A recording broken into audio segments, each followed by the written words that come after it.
Assalamualaikum warahmatullahi wabarakatuh. Waalaikumsalam warahmatullahi wabarakatuh. Jumpa kembali teman-teman semua dimanapun Anda bersama kami Pemuda Awam Ngomong Kocak. Oke. Apa nih Bang yang mau dibahas kali ini? Apa yang viral-viral atau yang hot-hot? Oh gitu. Yang gimana? Jadi langsung kita to the point ya. Biasanya kan kita basa-basi dulu. Basa-basi dulu ya. Ya mungkin karena waktunya kali ya. Baik James, gimana James? Ikut nggak perkembangan terkini? Ikut enggak sih, karena beritanya hanya seputar itu aja kan. Ya, korupsi palingnya kan, pemilu. Ya, yang lagi booming pencalonan bacaleg ya kan, bakal calon legislatif, ya gitu-gitu aja sih. Oh gitu. Yang saya ikutin. Kalau abang gimana? Ya. Ada yang viral-viral? Ya kita yang awam mah dengar dari telek aja.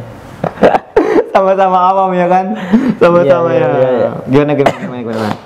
Ya setidaknya dari perkara-perkara tadi yang disampaikan oleh James itu ada sesuatu yang menarik sebetulnya. Iya betul. Walaupun di konten terakhir kita ngomong juga soal masalah perkara indikasi-indikasi korupsi kan. Iya benar. Udah kelihatan korupsi, misalnya flexing terakhir kan. Itu kan soal masalah dugaan korupsi juga kan. Betul. Kalau nggak dugaan korupsi nggak mungkin KPK melalui HKPN-nya dipanggil dia tuh kan. Kita bahas beberapa selang waktu langsung dipanggil ke Dinkesnya sama KPK. Sekarang lagi diproses. Ya. Iya, harta kekayaannya dari mana aja. Nah sekarang kita coba untuk bahas kembali nih perkara. Tapi ini menariknya ini kan ada itu partai yang mendeklarasikan presiden pertama itu loh. Oh iya benar. Iya kan. Itu yang punya gedung paling tinggi, yang paling megah ya. Di antara semuanya para politik. Oke. Siapakah dia? Ya. Cuman kita nggak mau ingin bahas soal masalah lembaganya gitu ya. Nggak mungkin. Kita ngebahas kadernya. Iya. Karena memang ketika kita bicara soal masalah pidana berarti kan syarat dengan personnya kan. Iya. Kita bicara tentang personnya. Masa ente ngomong soal masalah pidana bawahnya lembaga? Iya benar, privat banget ya kan. Nah, walaupun sebetulnya itu inherent dia ya, tidak bisa dipisahkan karena dia adalah kader. Yang diketahui juga bahwa partai politik itu adalah partai di mana mendidik kader-kadernya. Betul. Agar memastikan dia itu ketika berada dalam circle pemerintahan maka dia itu harus tidak boleh menerapkan satu sistem yang kita tantang dalam bernegara kita ya, sistem KKN. Istilahnya partai ini harus bisa mengedukasi lah ya. Iya, kan gerakan moralnya dia itu kan restorasi itu. Betul. Salah satu kader Nasdem ya. Iya, apalagi dia mengusung salah satu calon cawapres ya kan. Malah kadernya bermasalah, sekretarisnya ya mungkin ya. Walaupun sebetulnya itu terjadi berbagai macam multitafsir itu. Orang memandangnya bahwa ini adalah sifatnya politis gitu ya. Ada yang memandang bahwa ini adalah bagian daripada supremasi hukum. Tapi oleh segelintir orang yang tentunya ini yang paling banyak tentunya ini adalah kader Nasdem katakanlah. Mereka mati-matian membela dan mencoba, walaupun saya tidak mengatakannya bahwa mereka semua ya gitu. Ada beberapa pihak yang itu kita membangun diskusi itu dan mereka mencoba untuk melakukan pembelaan dan melakukan itu. Nah, kalau misalnya kita yang sedikit belajar hukum gitu ya. Apapun itu ketika itu ditangani oleh pihak lembaga hukum, penegak hukum, maka kita serahkan aja dulu gitu, lakukan. Yang penting buktikan kebenarannya kan gitu. Betul. Sembari pun kita pun juga menyiapkan ketika kemudian dia itu tidak salah ya kan, tidak ada indikasi kan bisa ada jalur-jalur hukum yang bisa dilakukan, ditegakkan di sana kan. Artinya dalam konteks dia disangkakan sebagai seorang tersangka katakanlah ya, atau terduga gitu ya, bukan berarti menghilangkan hak dia untuk melakukan pembelaan. Betul. Hak dia kan selalu ada, jalurnya pun juga disediakan. Artinya ketika kemudian dia ini dianggap benar atau tidak memiliki kesalahan, kan bisa melakukan pra-peradilan ya. Betul. Gitu. Mediasi lah ya istilahnya. Gitu. Nah ini menarik nih James. Menariknya dari mana? Menariknya itu yang pertama, apa kita mau bicara soal masalah politisnya atau dari aspek mananya nih? Kita dari aspek politisnya dulu. Politisnya, karena ini agak menarik sih sebenarnya. Gimana menarik? Menariknya itu gini, ini kan proses penangkapan terhadap mantan Menteri Kominfo ini kan bukan dilakukan oleh Komisi Pemberantasan Korupsi KPK, tetapi justru Kejagung kan. Nah, ini yang menarik maksud saya. Gini, kok iya sekelas menteri kok tidak dilirik sama KPK? Gitu. Apa KPK ini ngerasa down gitu ya ngelihat menteri sehingga mereka tidak mau melirik? Iya, atau gimana? Atau jangan-jangan justru sebaliknya, KPK merasa dia tidak bersalah, jadinya KPK tidak mau menangkap gitu. Ya kan? Polisi. Kalau KPK tuh istilahnya harus viral dulu mungkin ya.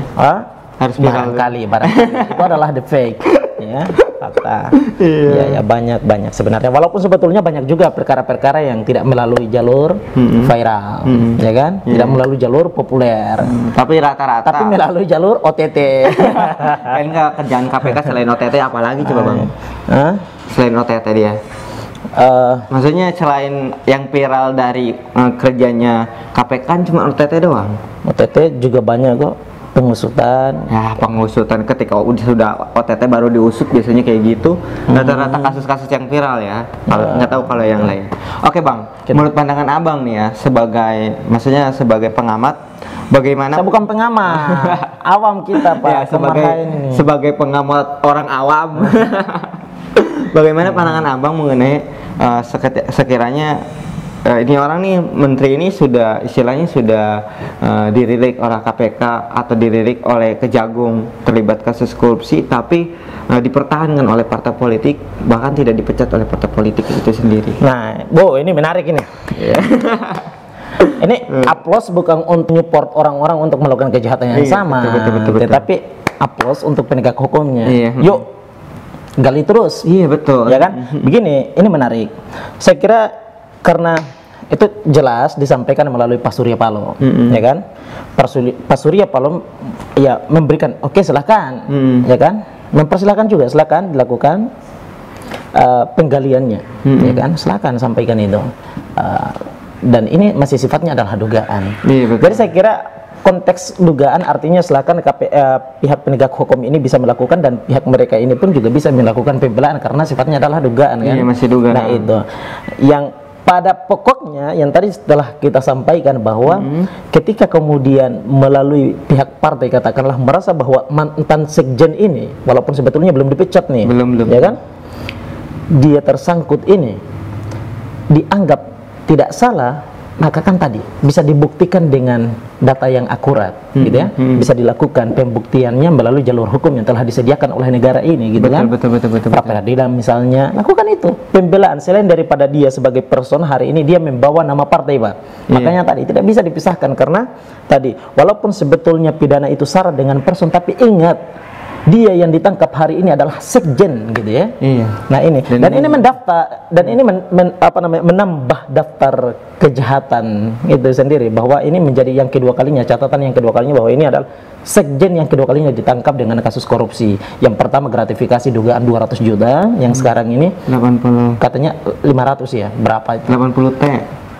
Itu kerugian negara, tetapi untuk mendapatkan itu 500 gitu. Jadi dia meminta meminta imbalan kurang lebihnya itu 500. Nah, itu 500. Nah, kerugian negaranya 80 T. Ya. Ini dia meminta 500. Bukan 80 T, tapi 8 T. 8 T. Iya benar.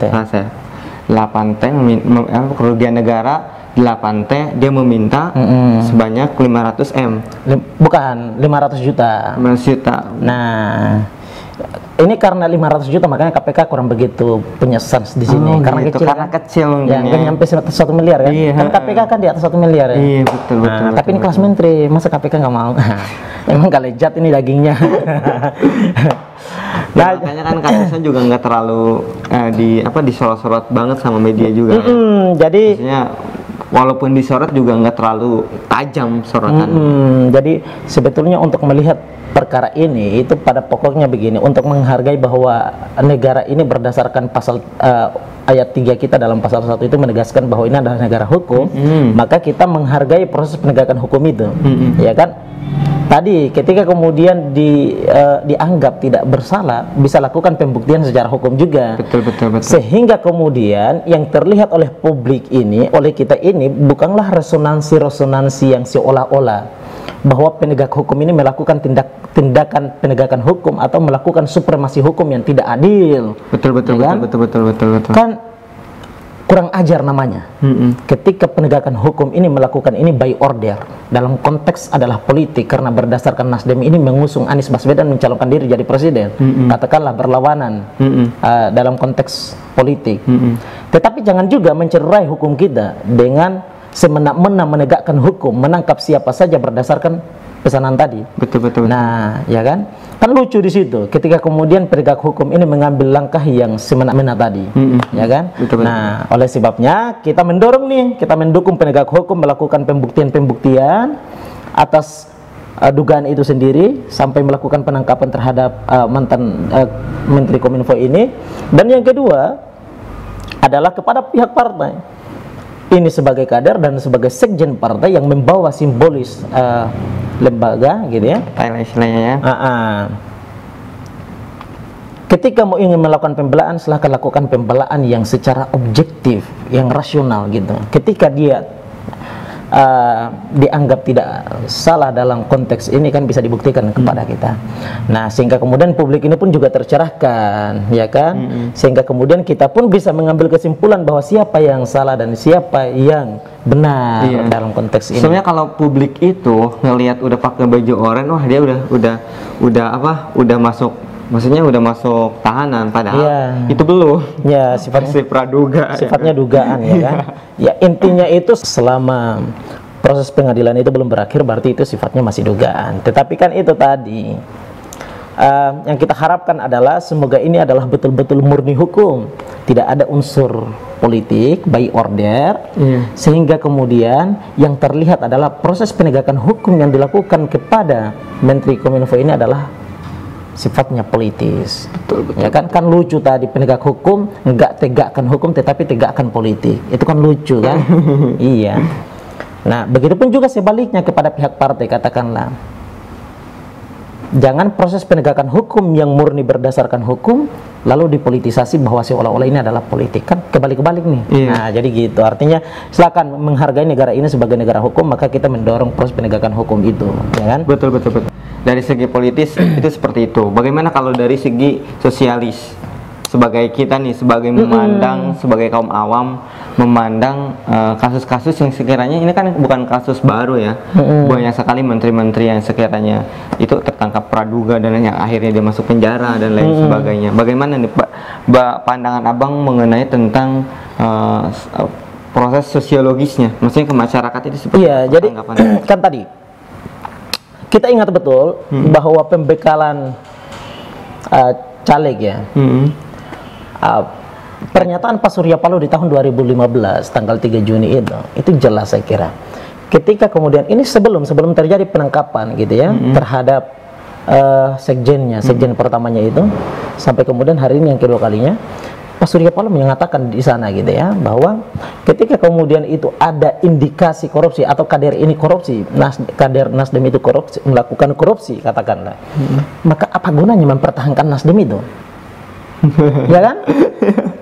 Pernyataan Pak Surya Paloh dengan gagasan partainya yang seolah-olah partai ini muncul dengan narasi besarnya itu, dengan tagline-nya adalah restorasi itu. Ini kan gerakan moral, Pak.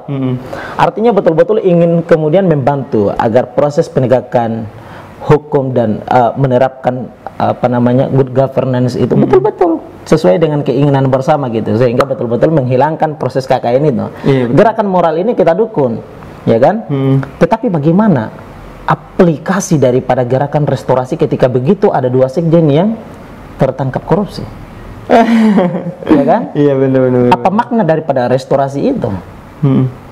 Apa makna daripada gerakan moral ini ketika kemudian dalam aplikasi kader menerima jabatan atau menjalankan amanah publik, dia malah justru tersangkut korupsi? Apakah kader seperti ini mesti harus dibela? Ya kan? Iya, betul. Apa mesti harus tetap dipelihara di dalam partai ini? Nah, itu yang saya kira tidak boleh. Nah, pernyataan Pak Surya Paloh ini menjadi janji gitu ya kepada publik. Kita yang awam ini bilang, Bapak gimana janjinya? Diaplikasikan tidak? Bagaimana? Apa mau dibubarkan politiknya? Ya Nasdemnya, gitu kan? Kan sayang, gedungnya sudah dibangun tingkat-tingkat mewah gitu. Kok masa langsung dalam satu waktu mau dibubarkan? Kan mustahil gitu. Tapi begini, dari perkara ini kita serahkan sajalah gitu ya. Iya, kepada kuasa hukum, proses penegak hukum gitu ya. Betul. Proses penegak hukum dan juga dari para penegak penegak hukum pembelanya Pak Joni. Gitu ya. Menurut Abang nih ya, nanti akhirnya bagaimana nih Menteri Kominfo? Apa dia akan bebas atau emang benar-benar akan masuk penjara? Ya tadi aja gitu, kita bicara dalam tataran hukum saja gitu. Kalau tataran hukum nih ya, misalnya kita ambil pahitnya aja. Iya. Maksudnya kan kalau bahasa politis sekarang kan, maksudnya bilang A nanti keluarnya B, biasanya seperti itu. Kan makanya itu tadi yang kita dorong adalah jangan sampai proses penegakan hukum itu dicampur adukan dengan politik. Maksudnya proses penegakan hukum ini jangan dipolitisasi juga, ya kan? Karena nanti hasilnya akan kacau. Hukum kita akan kacau. Asas-asas yang kita pelajari di fakultas hukum dari universitas ternama akan menjadi kacau. Nah, seakan-akan hukum ini memang dinamis, bisa berubah ya. Iya. Jadi bukan dinamis ininya isinya, tapi dinamis dalam penegakannya. Jadi jangan dipolitisasi. Walau hukum kita itu juga bicara soal masalah politik hukum. Betul. Tapi ingat, politik hukum yang kita pelajari adalah untuk memastikan hukum itu, ya kan, bukan untuk mempolitisasi hukum itu. Itu dua hal yang berbeda. Kalau mempolitisasi itu praktis, ya kan. Nah, tapi kalau untuk soal masalah menegakkan hukum, memastikan hukum, itu jelas adalah merupakan bagian daripada proses penegakan hukum itu sendiri. Betul. Ya kan? Nah, inilah yang kemudian permasalahan ini mestinya harus diserahkan kepada betul-betul murni penegakan hukum, ya kan? Agar kemudian jika kemudian dia ini bersalah berarti harus diadili. Tapi ketika kemudian tidak bersalah, maka dia harus mendapatkan sesuatu yang layak. Menarik ya pembahasannya. Iya, sebenarnya nggak terlalu menarik juga sih.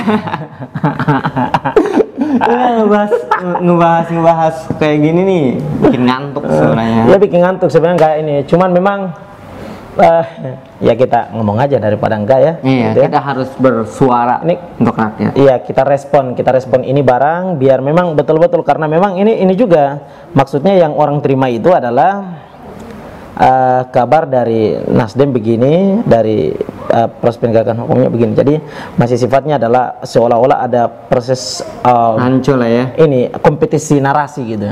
Nah, tapi maka kita coba hari ini, kesempatan hari ini kita coba untuk memberikan pandangan yang sifatnya adalah dari dua pihak, ya awam kita yang dari dua pihak gitu. Artinya kalau murni ini adalah penegakan hukum, berarti tegakkanlah seadil-adilnya hukum itu sendiri, gitu kan? Iya benar, jangan sampai timpang tindih nanti ya. Begitulah kasus Pak Joni, mantan Menteri Kominfo. Tapi ini menjadi ketukan juga. Kasus hari ini Pak Joni yang mantan Kominfo ini ya. Ini kan menjadi mantan Kominfo karena soal masalah kasusnya doang. Ya kan, kalau enggak kan masih menteri. Ini begini, menjadi ketukan untuk Joko Widodo, Presiden Republik Indonesia. Oh iya, betul. Ya. Kok masa iya Bapak dengan semangat untuk memberantas korupsi dari Republik ini, tapi kenapa kok korupsi itu masih merajalela dan menteri-menteri ini, pembantu-pembantu presiden ini malah justru kemudian menjadi tersangka? Ini kan bukan satu kali, baru pertama kali dalam kepemimpinannya Pak Joko Widodo. Ini di periode yang kedua kalinya Pak Jokowi ini kan berapa, coba kita bayangkan berapa menteri yang sudah ditangkap? Banyak ya. Yang paling dahsyat yang kurang ajar itu adalah Menteri Sosial itu. Yang mengambil hak orang di saat orang itu sedang mau mati melawan virus. Juliari Batubara. Padahal kita itu mengharapkan harus ada proses penegakan hukuman mati. Dan Jokowi juga tidak bisa bernarasi lebih jauh sebenarnya mengenai tentang kasus korupsi ini, karena kan menteri-menteri ini juga bawaan dari partai politiknya itu. Tapi begini, nggak bisa kan. di konten kita sebelumnya juga kita bicara soal bagaimana proses filterisasi soal pemilihan pembantu-pembantu presiden itu. Yang diambil kan bukan karena berdasarkan kontrak politik, Pak. Walaupun sebetulnya itu berdasarkan kontrak politik, tetapi juga harus dibuat filternya, Pak. Iya. Karena ketika dia melakukan tindakan pidana sebagaimana hari ini, nama buruknya itu adalah presiden. Karena ingat, hari ini revisi undang-undang kita tentang Komisi Pemberantasan Korupsi itu yang konon katanya menguatkan KPK itu, ya kan? Itu di atas kendali Pak Presiden, Pak. Artinya apa? Yang bisa menyelesaikan dan mendorong untuk proses penegakan hukum ini selesai korupsi ini, itu adalah Presiden. Artinya yang bisa menyelesaikannya adalah Presiden, Pak. Yang bisa mematikan dan menghentikan KPK adalah Presiden. Nah, tapi terkadang kan menteri-menteri juga titipan juga kan, titipan politik. Betul. Tetapi kan ini sebagai seorang kepala negara kan bisa membuat itu. Ya, seharusnya membuat secara ideal ya. Ya, harusnya kan dia kan menerapkan filternya itu. Iya, secara bahwa ideal. Boleh, silakan ini jatah you dalam periode saya ini. Tetapi ingat, jatah ini harus diberikan berdasarkan, gitu ya. Berdasarkan dia kader yang terbaik, katakanlah, ya kan? Berdasarkan pilihan juga, selektif dia.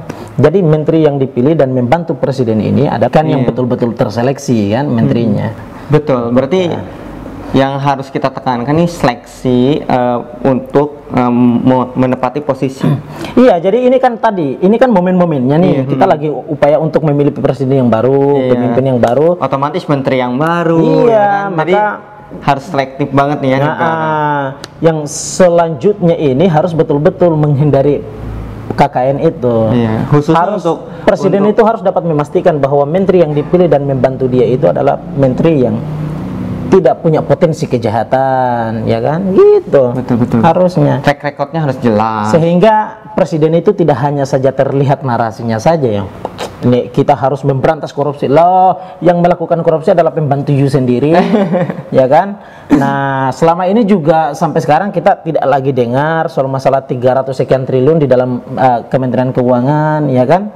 Sampai sekarang nggak ada kabarnya, maksudnya gimana proses penegakannya, kan begitu dan seterusnya gitu. Banyak kok perkara-perkara yang kemudian memperhambat ekonomi nasional kita dan memperhambat tumbuh kita. Sebenarnya kenapa perkara-perkara di Indonesia nggak selesai? Karena tumpang tindih kan. Ada lagi viral satu. Jadi kejahatannya banyak. Proses penegakan kitanya yang lambat, yang lelet banget. Bener. Kita mesti harus menunggu orang beli kota menyebarkan dulu permasalahan baru kita mulai usut, ya kan? Jadi usut kasus yang kondisional tadi, yang begitu viral baru mulai diusut. Sedangkan kasus yang data-datanya sudah dimasukkan numpuk dia. Kenapa? Ada mungkin saja dugaan. Ini mungkin dijadikan mainan, tapi itu dugaan ya, dugaan bukan tuduhan loh, itu dugaan. Itulah yang kemudian saya menduga terjadinya proses penghambatan terhadap penegakan hukum itu sendiri di Republik ini. Betul. Gitu, James. Jadi buat permisa nih harus terus mengawal nanti capres dan cawapres seperti apa. Biar kita juga harus selektif ketika si capres ini jadi. Makanya kita tantang itu para capres itu, ya kan? Harus yang diuji itu adalah gagasan. Tawarkan gagasannya, bagaimana narasinya dalam proses penegakan hukum. Jangan cuman saja begitu jadi lalu ajak ini masyarakat, yuk tegakkan hukum, jangan korupsi apa segala macam. Lo narasi juga gimana gitu loh. Betul. Nah, bagaimana? Jadi narasinya yang harus betul-betul ditawarkan. Bagaimana narasinya dalam konteks memperkuat penegakan hukum dan lain seterusnya. Gitu. Orang-orang yang kemudian punya potensi kecurangan dan lain seterusnya, kejahatan gitu. Ya harus betul-betul dilengsarkan dari sirkel pemerintahan itu sendiri, karena itu akan membuat upaya kita untuk menegakkan negeri ini menjadi negeri yang good governance malah justru kemudian ambruk, diperhambat. Kita berupaya untuk mencapai salah satu negeri yang boldatun thayyibatun warabul ghafur. Rupanya yang kita capai di depan rumahnya Ghafur doang. Betul. Oke. Ya, ini masalah ini terlalu monoton sih sebenarnya. Dan seperti gitu. Monoton. Yang kedua juga masalah-masalah seperti ini sebenarnya masalah-masalah yang seharusnya bukan kita yang bicara. Kaum awam tahu apa sih kan? Harusnya emang pejabat-pejabat negara lebih banyak speak up. Cuman kita bicara begini karena memang ini doang sih, kita sayang aja ini uang kita udah kita titipkan ke negara untuk dikelola dengan baik, malah justru kemudian dikhianati kitanya ini kurang ajar. Oke, kira-kira mungkin aja gimana? Mungkin cukup sekian ya. Ini aja lah gitu. Karena kita lagi pada saum. Ya, semoga aja ini bisa memberikan edukasi setidaknya secerca dua cerca lah ya. Atau kalau toh misalnya dianggap pernyataan kita keliru dan lain seterusnya, bisalah untuk memberikan pandangannya di komentar di bawah sini. Komen ya. Jangan lupa subscribe video ini karena ini menjadi salah satu bentuk dorongan dan apresiasi kalian untuk kita untuk selalu bicara mengatasnamakan rakyat dan biar kita yang awam ini juga mengambil bagian dalam perbincangan nasional gitu ya. Betul. Nah, jadi begitu teman-teman semua, saya kira demikian. James, kita akan berjumpa kembali dengan teman-teman semua di luar sana pada lain kesempatan. Oke, demikian teman-teman semua. Ini yang dapat kami sampaikan kepada Anda semua. Terima kasih. Assalamualaikum warahmatullahi wabarakatuh. Waalaikumsalam warahmatullahi wabarakatuh.